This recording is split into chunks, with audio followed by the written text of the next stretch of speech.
Welcome back to Activism Uncensored. Today we have Carol, who is a trade unionist. Carol, why don't you tell us a bit about yourself and what you do? I'm Carol from Eastbourne. I've moved here about 20, 30 years ago, and I'm retired, but I do full-time activism really in loads of different groups in Eastbourne, social justice and climate justice groups right across the board. I'm either organising them or setting them up or supporting them. So I wouldn't know where to start, Joshua. Well, how about this? Start at the beginning. How about tell us what different organisations you do? What do you work with? Right. Okay. I don't know whether to start at the end or work backwards. Whichever way works best for you. I'll start now and work backwards. Okay. I've just come back from the big one, XR, the big one. Mm-hmm. And I was organising there a lot. I'm in Extinction Rebellion Trade Unionists, and I was organising with a small team the DEFRA People's Picket. Mm-hmm. And that was on the Monday and the Friday, and we had a full programme of speakers and street theatre, drummers, everything. I was the union rep with the PCS people inside DEFRA building, and we worked on getting a letter of support to the DEFRA PCS staff and wider if they could, sort of share it about. And it's saying that we are in support of the workers, but we're against bad policy of the government department. And that went down pretty well, I think. But I was also on duty on the weekend, the big one, because on the Saturday I was working in the Extinction Rebellion XR Trade Unionists Hub. We had a programme of speakers, and that was all day long. And on the Sunday, I was clipping for the Big One TV. Mm-hmm. And then all the days that I was at XR, I was roving reporting for the Big One TV. So I've been very busy. So that's now. And like working backwards, I come back to Eastbourne and there's lots going on that I need to get involved in. I do a lot of video making, and I set up something that we call Eastbourne Solidarity, which is a platform for getting out the message of social justice and climate justice, human rights groups, culture and arts, that are all given a good message. And it's a platform for getting that out. So I've got lots of video work to do and blah, blah, blah. I'll stop there and you can ask me some questions. So, I just let you know that on my end, I've got a couple of little noisy birds up in this bush, and I've got someone banging with a hammer away. So whenever you're speaking, I'm going to turn my microphone off so that doesn't interrupt you. You were saying something about stand up to racism as well before we started recording. What do you do with those guys? What do you do with that? There's a few different groups that I've been involved in setting up. Like one's the Eastbourne People's Assembly back in 2015. I think it was about 2019 that we set up Eastbourne Stand Up to Racism. There were 4 of us. Mm-hmm. There was a lot of I go on the social media Eastbourne sites just to get the temperature of public opinion, and there's a lot of racism because it wasn't long like coming out of Brexit and all that business and all the racism that went along with Brexit. So there was so much racism online, and we were challenging it all the time. Mm-hmm. And so that's why we set up Eastbourne Stand Up to Racism, and we've had kind of vigils and street events and banner drops on the beach and stuff like that, and we support like other things that are happening in the town. So that's what we do. We kind of a lot of the activists in Eastbourne are stretched across all the different groups, and certainly I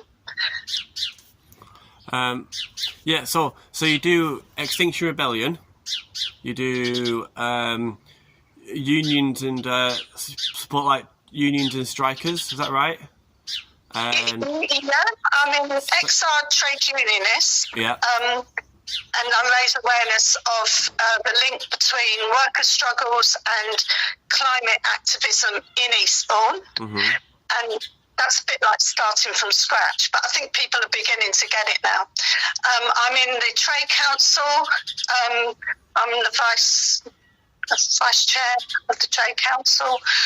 I'm a Unite community activist, and the Unite community, you probably know, is fabulous for campaigning. So that's the trade union side of stuff. As I say, I set up Eastbourne People's Assembly with a few others. I'm in, say, the NHS group down here.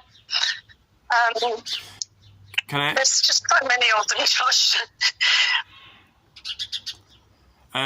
Can I ask, in your own words, what drives you to do this great work? What is it that makes you want to do this work? Well, how it all started really was doing kind of activism, because I've always been that way inclined in my work and all the rest of it. But how it's all started doing activism was really because of austerity and seeing the dreadful harm that happened under austerity. And so in a way, one of the first things I did was set up Eastbourne People's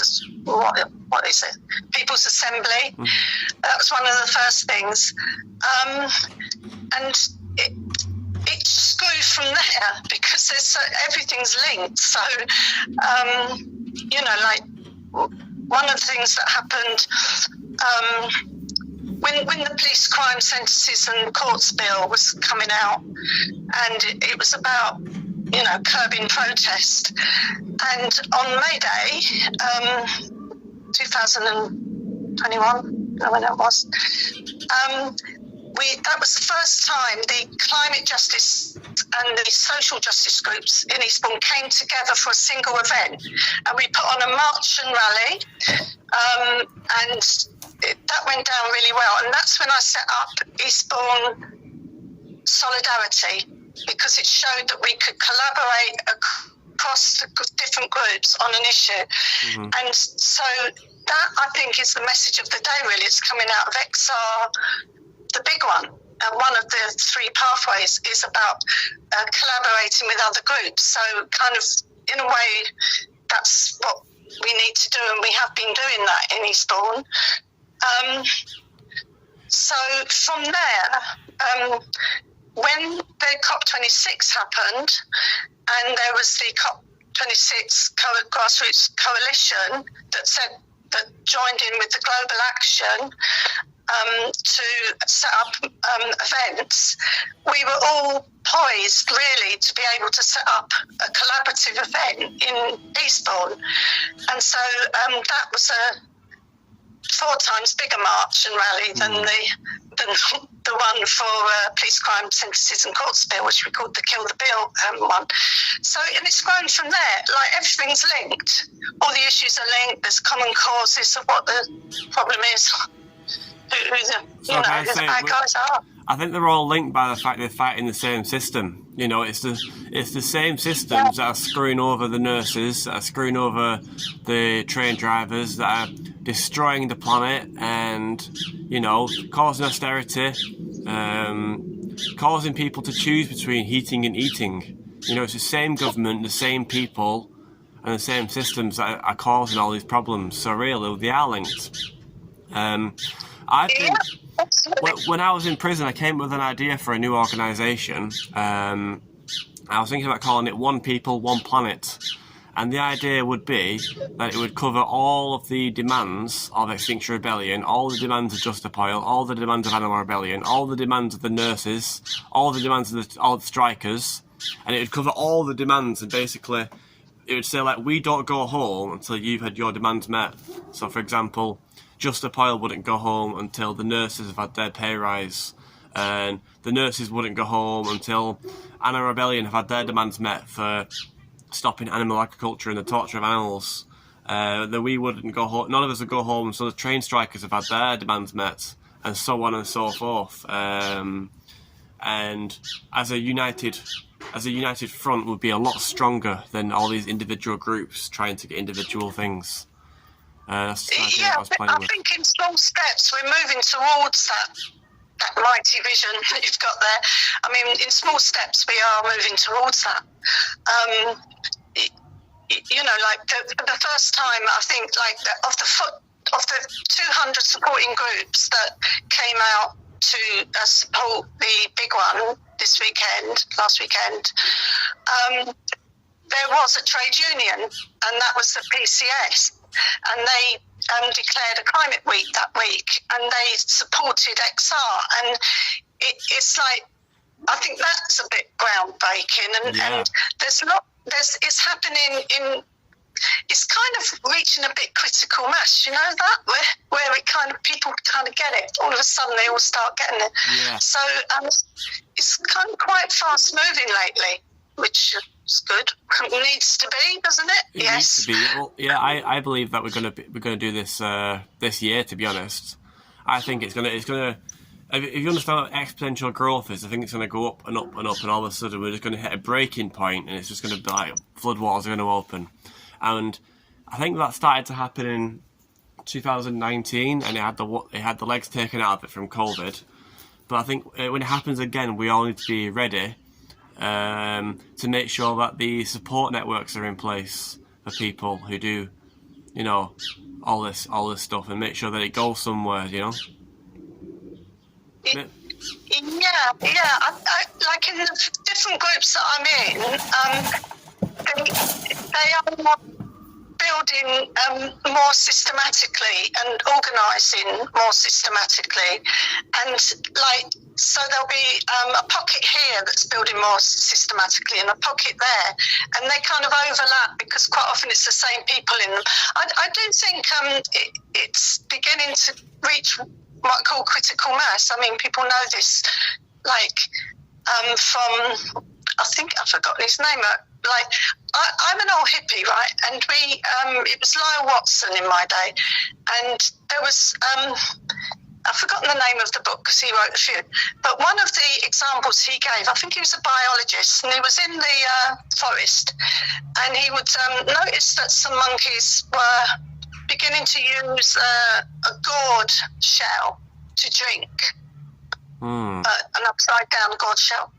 And so in the beginning there'll be like one or two of them, and then after a period of time there'll be like 10 of them, and then after a period of time there'll be like 40 of them, and then he said overnight all of them were drinking out of the gourd shell.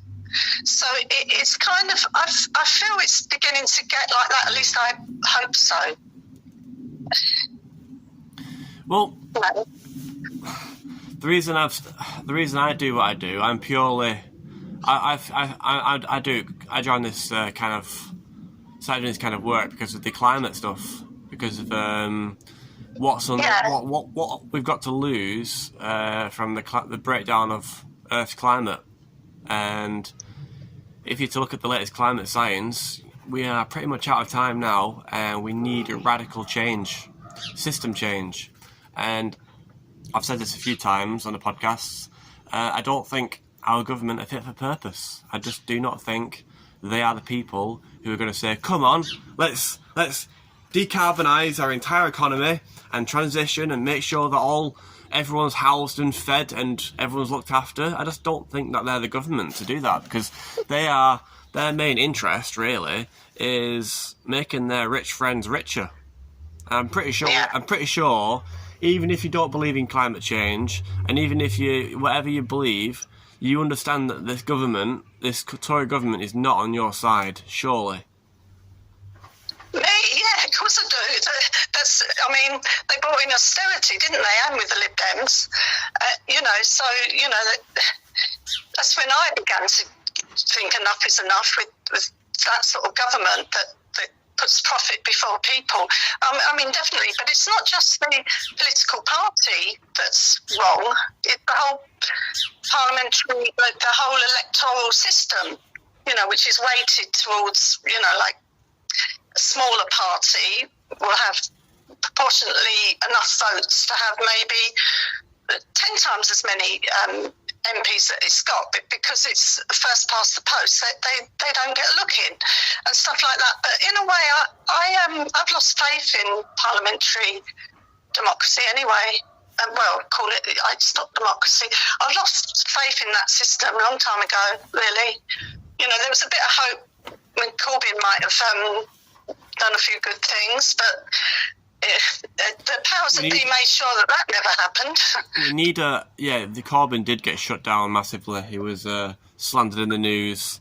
People need to realise that 80% of the UK press is owned by 4 billionaires, which is why we're doing this podcast now, because this podcast is completely independent. This podcast is owned by myself and my friend. That's why I do Eastbourne Solidarity, because I got a podcast as well, but I haven't got much time to do it, actually. But can I take you back to what you said a minute ago about the parliamentary system? I agree with you as well. Yeah. What we have effectively in the Western world is two parties. So you've got a choice between two different parties, and they pretty much agree on 90% of everything. Like they do at the moment, definitely. Yeah. So if the choice is between two people and they're both pretty much the same, do you really have a choice? I don't think we do. I think our democracy in the Western world is an illusion. Labour or Conservative. And the way it's set up, if you decide, I'm going to vote for, I don't like Labour, if you're left wing and you say, I don't like Labour, I'm going to vote for, I don't know, the Green Party, then by voting for the Green Party, you're taking your votes away from the Labour, and you make it more likely that Conservative will win. So in the way it's set up like that, it's going to keep it as a two-party system forever. I came up with an idea years ago where, imagine if you could have 5 votes, and every vote, so you had your first vote, second vote, third vote, and your first vote was the top rating, and then your second choice, and your third choice, and your fourth choice, and your fifth choice. You'd be able to pick, like, say, Green Party is your number 1, Labour is your number 2, and then you could work it out like that. So, like, you could get even if. Well, there are those systems, though, aren't there, Josh? There's various proportional representation systems that do on that. They do variations on that sort of thing. But I've lost faith with. We haven't got enough time to change the political system, make it more democratic. We're going to run out of time.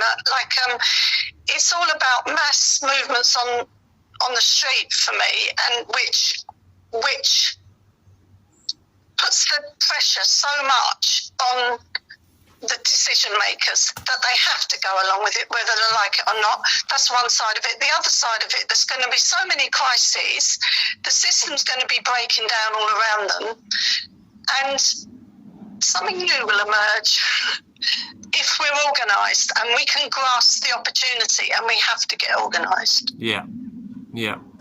See, I think marches alone, people on the streets won't cut it. Like, I just, because look at this, right? When in 2000, I think it was 2002 or 2001, they had 1 million people marching in London saying, "Not in my name. We don't want the Iraq war to go. Don't invade Iraq. No war in Iraq." And 1 million people on the streets, and the war, we still invaded Iraq. I think with a march, the government can just wait till you all go home. Imagine you're the government minister who says, right, you've got 500,000 people marching through the streets of London. Well, give it a week and see if they're still there. I think I'm more on the side of sustained civil resistance, like just the point I start in now, where you cause massive economic disruption for the capital and for the government and for the country, and then you sustain that over a long period of time. So what Just the Pile are doing right now is they are doing economic disruption to London on relays. So like 1 week it'll be this group over here, and the next week it'll be like the North, and the next week it'll be the Midlands, and the next week it'll be the South, and the next week it'll be Scotland. Yeah, and they started the slow marches on this week, on the 24th. So, the thing, Josh, I mean, I think it needs such a multi-pronged approach, and I think what you're describing is absolutely necessary. There has to be a disruptive element to this. And in the 3 pathways that XR are coming up with, one of them is to have targeted non-violent, whatever it is, and you know what I mean. So to keep that, as well as doing all the community building. So there definitely has to be a disruptive element. The system will disrupt itself as well, because it's breaking down, it's in crisis. So that will happen. But at the same time, I feel that a lot of the community work that is happening alongside all the other stuff, like the disruptive elements of things, it's about organising small as local and more sustainable operations locally. So you might have food sustainability kind of emerging and growing and being organised, so that eventually when, we can't get all our stuff from far and wide, we have learned how to be more smaller and locally based. And so there's loads of, that's just an example, there's loads of different community work, community organising that's against the system. It's about setting up its own operating grassroots operations. So like what you're doing is one side of things that's really, really necessary. But I also see as equally necessary is some of that organising and building at local levels, alternatives, and loads of other things. I've just given 2 examples, but I think there's so many things happening now that add in to the bigger picture of change. Okay, I want to I agree with you there, because it can't just be coming from one angle. We need to be coming from all different angles and all different ways of attacking this problem. So if you're watching this, you don't have to be arrestable to make a massive change. You've seen some of the people who've had on the podcast so far who are not arrestable, and then like Carol here, who's having a big influence on her community and the movement as a whole by the work she's doing. So yeah, consider looking up at Extinction Rebellion and signing up to Extinction Rebellion, because even though Extinction Rebellion was originally set up to do civil disobedience, I feel like Just the Pile have kind of taken that place now. So Extinction Rebellion can now focus on mass mobilising and getting more people in, and really building a big movement where I feel like Just the Pile are working in collaboration with Extinction Rebellion, but Just the Pile are like the tip of the spear. Just the Pile are like the sharp bit that are really gonna, annoy some people. Yeah, I mean, you specialise in that civil disobedience. At the People's Assemblies, at the big one that we've just had last weekend, there were 3 pathways, and most of the People's Assemblies wanted to keep the targeted civil disobedience. They didn't want to ditch it, and so I perhaps Extinction Rebellion will go forward with a wing of itself that keeps civil disobedience. They did it all through this zero thing, up until now. There was like from when they announced we quit, in January, and then they, up until now, say, we promise not to disrupt the public. Well, not disrupt the public, but they were still targeting government buildings and disrupting that. Yeah. So I think that will remain. I think they will. You'll be the experts, JSO. You'll be the creme de la creme. The XR will have a wing. I think it will have a wing. I don't think there's the appetite to drop that wing. But at the same time, there's the moderate flank that I think that Rupert Reed named it, but in a way that's what the big one was all about. It's all about expanding out to supporting groups and collaboration. So there will be that side of thing. But the other thing that they added in, which I'm really pleased about, is supporting workers on picket lines. Yeah, that's because brilliant. And there was a big support for that, and because I'm in a coalition of 55 different climate and social justice groups in Eastbourne that wants to set up a hub, a climate emergency hub, and 55 different local groups. A lot of them are the environmentalist side, bicycles, plastics, things like that. A lot of them are social justice, like Palestine solidarity, like Stand Up to Racism and things like that. And then there's the XR trade unionists, which I've joined. After COP26, we set it up. And we set it up because there needs to be the connection between the two. It can't be an XR climate activist talking to a trade unionist over there. We are one and the same people, so we set ourselves up. And it was the first time I actually got out with some of the people I've been meeting on Zoom since COP26, and it was so lovely to be with them.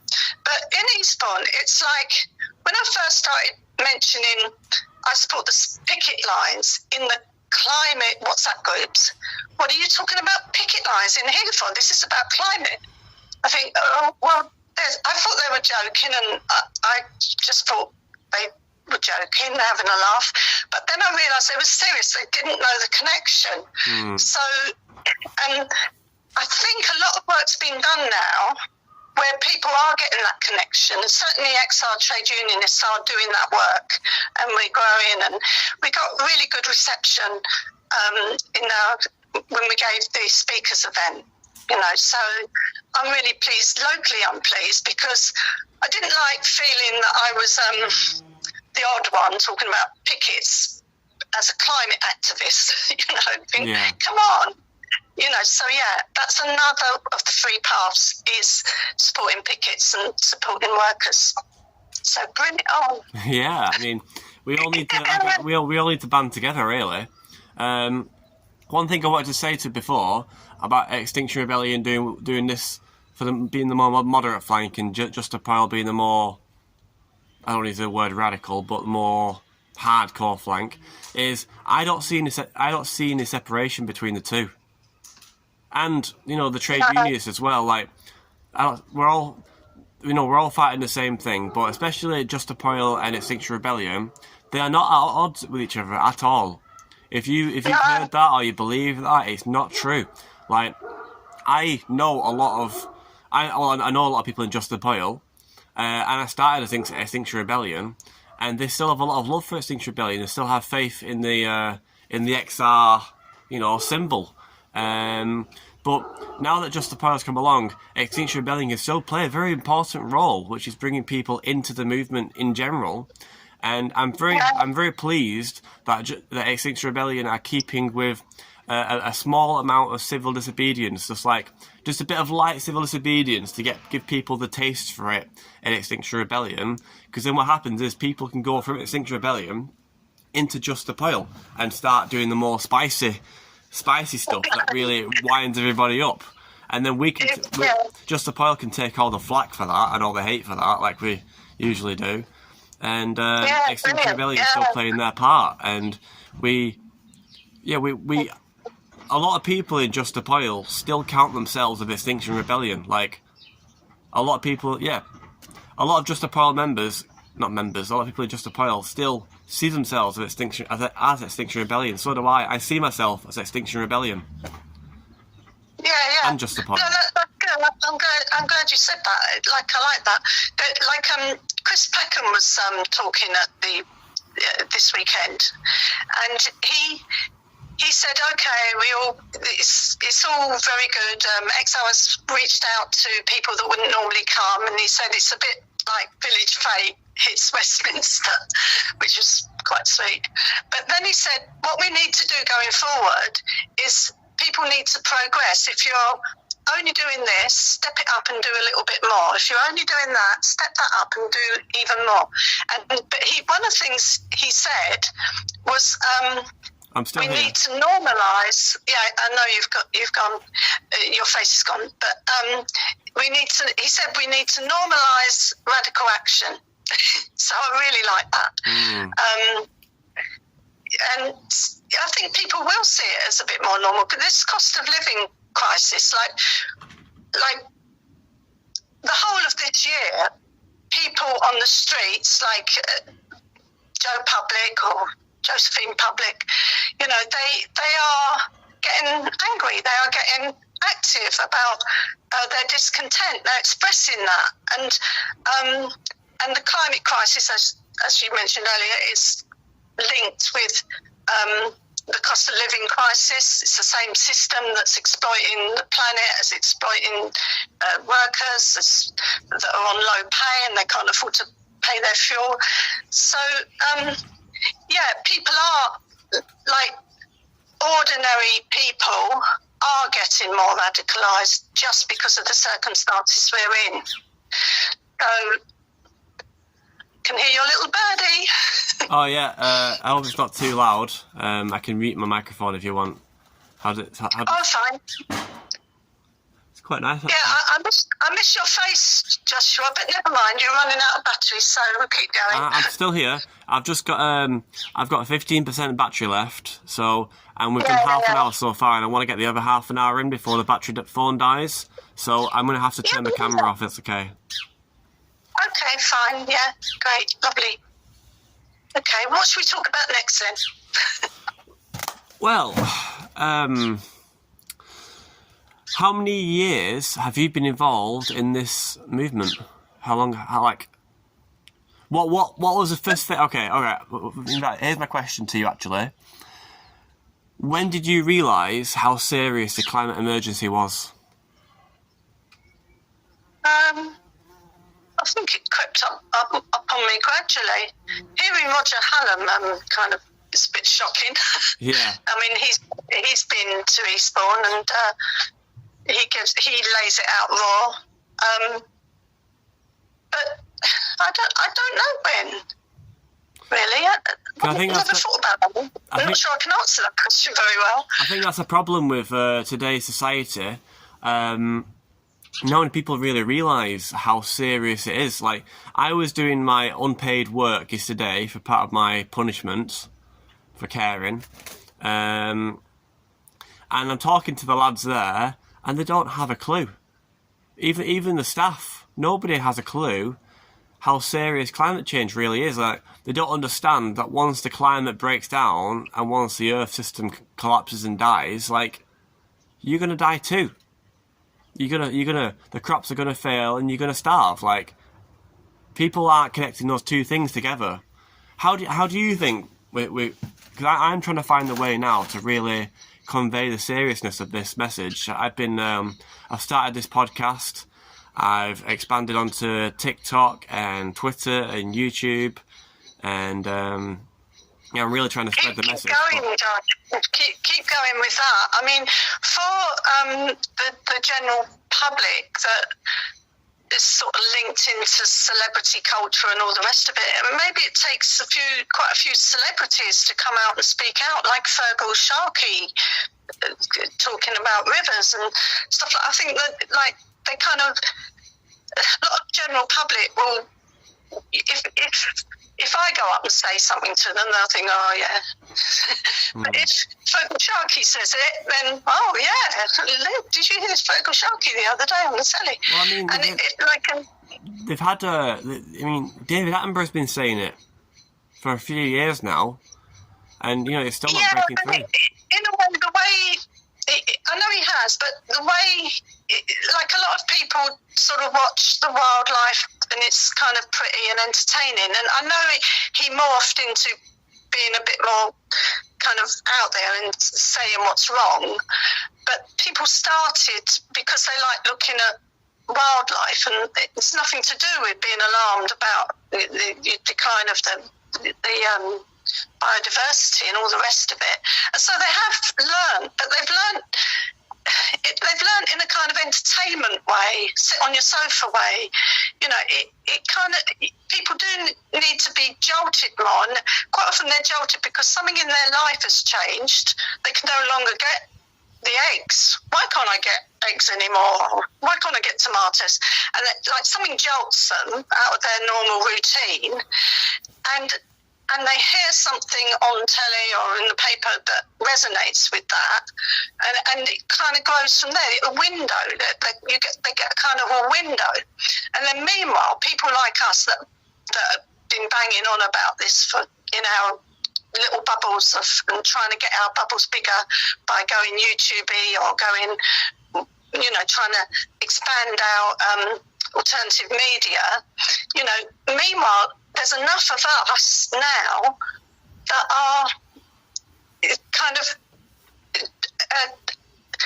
asked to represent in the mainstream. So like Novara Media, quite often now, they're asked to go on panels. And so people are getting Ash Sakar's take on things, and think, good, I'm glad they're getting Ash Sakar's take on things, or Michael Walker. It's about time, rather than some Tory MP that's giving it that, and versus the Labour one who's giving it that, and the two seem pretty similar anyway and boring. They're getting more people that are grown in the alternative media, and they're getting them out in the mainstream. So I just sort of think more and more people are going to be exposed to a clearer message about climate. But I blooming hope so, because we're running out of time. I really think we need to see radical change this year now. I said that in 2020, I said that in 2021, I said that in 2022, but now I'm saying that it is going to happen in 2023. What radical change do you envisage then? What? Well, there's a number of things that need to happen. For one, so there's about 20 things that need to be done, right? So number one, we need to set a policy up where fossil fuel subsidies are reduced to zero over a set amount of time. So let's give it a 2-year period or something like that. So instead of like cutting off all subsidies overnight, they'll start at 100% where they are now, and then a month they'll be like, I don't know, 95%, 2 months will be 90%, 3 months will be 85%, and so on and so forth. So it's a predictable line down to zero where they can see it's going. And it gives businesses a time, well, it's a short amount of time, but it gives them a bit of time to adjust, and they can see what's coming, and it gives investors time to get out of that market and transition into new markets. And at the same time, I would directly have that funding going into renewable energy, so wind, solar, and hydro, because we're an island and we've got a lot of tidal power around this country. The tide rises and falls by several meters 4 times a day. So imagine if we had like the funding for fossil fuels transferring over to renewable energy in a predictable graph going down. We also need to do the same for animal agriculture, and at the same time, when we're taking away the funding for these industries, we need to make sure that the people are taken care of. So we need to subsidise cheap, healthy vegan food. So like your vegetables, all your vegan foods and all your healthy vegan foods need to be massively subsidised to make them cheaper and more available for people. And that money will be made available by taking that money away from, say, the meat and dairy industry. So let's it's really about reallocating the money in the system. So like everything you've said and loads of other things you haven't said, like we know the answers. We know to do what you're saying, those examples you gave, and we know we've got technologies, but we haven't got the political will. And as you mentioned earlier, you've got the two-party broken system, first past the post. I don't think there's going to be anyone in power in this country willing with the political will to implement those things that you're suggesting. Well, it's like, in the time required. They're certainly not this year. When you say radical change this year, those things aren't going to happen this year. We've got a Tory government. I think I'm actually more along the lines of like completely taking the government out of power. Like actually, almost like I'm going to have to say this for legal reasons. I am not in cahoots with anybody. I've not got any plans in the process or anything like that. I'm not planning to do this. I'm not organising anything. But I genuinely believe that we're going to need some form of coup d'etat, basically. We're going to have to literally drag the government ministers out of Parliament and throw them into prison. Seize their bank accounts. Go to the head corporations of News Corp. Walk in with 10,000 people and, you know, literally walk them about in handcuffs. Hopefully, non-violently. You know, maybe a few security guards might need a black eye or two, but other than that, they should be okay, you know. Yeah. Well, sadly, that's happened in other places in the world. Yeah, like that sort of takeover. Yeah. Let's see. I mean, we're heading towards more and more chaos, and so things are going to break down. Who knows? Well, who knows what's on the horizon? I think if we don't do this, and if we don't do this now, once the climate starts breaking down and there's no food in the shops, and people are seeing their own children beginning to starve, I think it will get a lot worse than what I just said right there is quite mild compared to what will happen. Once people are starving, they will murder, like, and rob and steal. Like, ask you a question, right?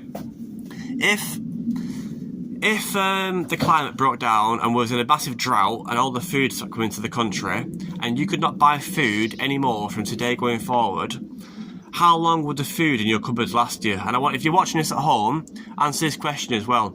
If you couldn't buy food from today going forward, how long would the food you've got in your cupboards last you? Yeah, about a month. That's pretty good compared to most people. Right. Second question. I've got loads of things. Second question, right? Let's say there's been no food available for anyone in the country for a week, right? One of your neighbours who's got 2 kids, let's say a dad with 2 kids, his kids are now starving and crying, comes and knocks on your door and he knows you've got loads of tins and he asks you for some of your tins. And if you say no, do you think that he will take no as an answer? His kids are starving. Yeah. Well, you're describing what's going to happen. Yeah, it's going to be a free for all. Do you think he'll take no for an answer? I doubt it. Not like I'm only little. Get me out of the way easy enough. Yeah, do you know what I mean? Like, and then once all the robbing and pillaging has been done, and all the robbing's been done, and there's still, you know, parents with children that are starving, they'll start catching cats and people's dogs to eat them. And once they're gone, you know, things are going to get pretty desperate pretty quickly, you know? Yeah, that's one scenario of taking it to its limit. You know. Do you see another scenario?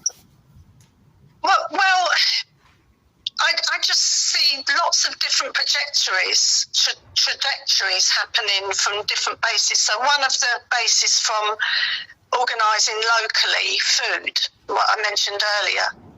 You know, so that you've got community allotments, you've got in the farms and community farms, and if we had developed that as much as it might have been developed if there'd been more volunteers, if we developed that over the last 5 years, that it could be that some places could sustain themselves locally. That's the goal. So the thing is, one trajectory is nothing's organised well enough, and it's all chaos, and it's a free for all, survival of the fittest. But the other side of it, and who knows? None of us know, is that we start working in cooperation and collaboration with each other, and in a way where we are building something that is going to last, and it's going to be equitable. And so, in a way, if I'm an activist, and some say, oh, she's good, she's no good at strategy, she's only good at taking her placards on the streets and all that. I think, I'm quite good at strategy as well, actually. But so it's like all those different groups that I know are organising things that can last. I might not do a lot of that, but I value it a lot, and I give it a platform on my social media so other people know about it. And I link in people, like when Stand Up to Racism, we went to visit Refugees Cafe, and one of the deliveries came from the community allotment, and so one of the volunteers said, well, I want to work in that community allotment because, that they're not allowing me to work, while I'm being processed. So it's like, I don't know, all things like that give me hope. Little things, but they're day-to-day things that are so important about the valuing each other, valuing not being consumerists. Like this is happening, and it's happening all over. And Carol, I just hope enough of that happens before we start eating cats. Just a little heads up. My battery is now on 7%, so we'll probably have to round up in the next few minutes. But I do like what you said about a community work. See, when I see bowling greens and parks and fields, why are we not growing community allotments like all over the place? Why can't we have communities come together and have members in the community grow food on these allotments, and then have that food for free for everyone in the community, and cut out the why do people grow grass in their gardens when they could grow potatoes? On your street, you could grow the potatoes, your neighbour could grow the carrots, your neighbour down could grow the onions, your neighbour down could grow the tomatoes, and you could all trade with each other and have unlimited food. Like, it's a pretty no-brainer thing, really. But the issue, the only reason I see it unfolding so terribly is because all of those things that we've just talked about rely on regular rain. And regular rain only comes when we have a stable climate. And people who talk about, well, I'll just grow my own food, don't seem to realise, like, once the stable climate breaks down, you might have no rain for 6 to 9 months. All the ground is dried and cracked and parched, and then you might get 9 months of rain in 2 days, and it'll wash your house away. I know. Like, was it a third of Pakistan underwater and all those displaced people? Yeah. I mean, what can you do? You're still going to build the community allotment movement, and still going to be doing the hardcore disruptive activism, and just keep going, and whatever bit you're doing, and be aware of all the other bits and how they add up, and how important we all are in this movement. The One Planet, One People movement. Joshua, like it? Yes, right. Listen, my phone's at about 5-6% now, and it might end abruptly. I don't want it to end abruptly, so I'm gonna round the podcast off now. Yeah, we're at 5% now. Okay, yeah. Well, nice talking to you. I'm just gonna round the podcast off. I'm gonna say, right. So my camera battery's low. Call my end soon. Right. Okay. Camera. Right. If you've liked what you've seen so far, right, there we go. If you liked what you've seen so far in this podcast, and you like hearing from interesting people like Carol, then consider liking and subscribing to the channel. It helps us out a lot. Also, we've got a Patreon and a crowdfunder, because we're trying to get some better recording equipment so we can do high quality podcasts with high quality audio. The Activism Uncensored has been created to take back the narrative from the media who are owned by billionaires. We are not owned by any corporate press. We're not told what to say. The people you hear on here are not scripted. Everybody's being their authentic selves. and I hope you can appreciate that. We don't even edit these videos before we put them out. So, any last words you'd like to say, Carol? Round off the podcast?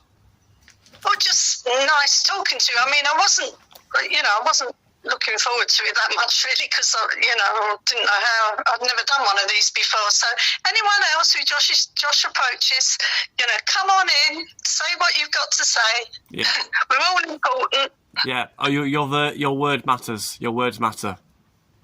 Your words matter. Yes, and people are interested to hear them as well.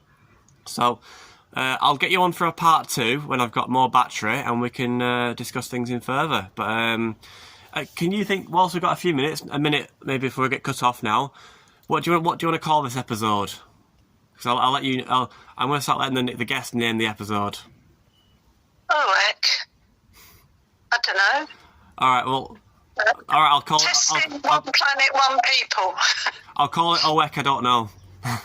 Yeah, go on then. Yeah. All right. Okay. Lovely speaking to you, and lovely speaking to you. I'm going to end the recording right there.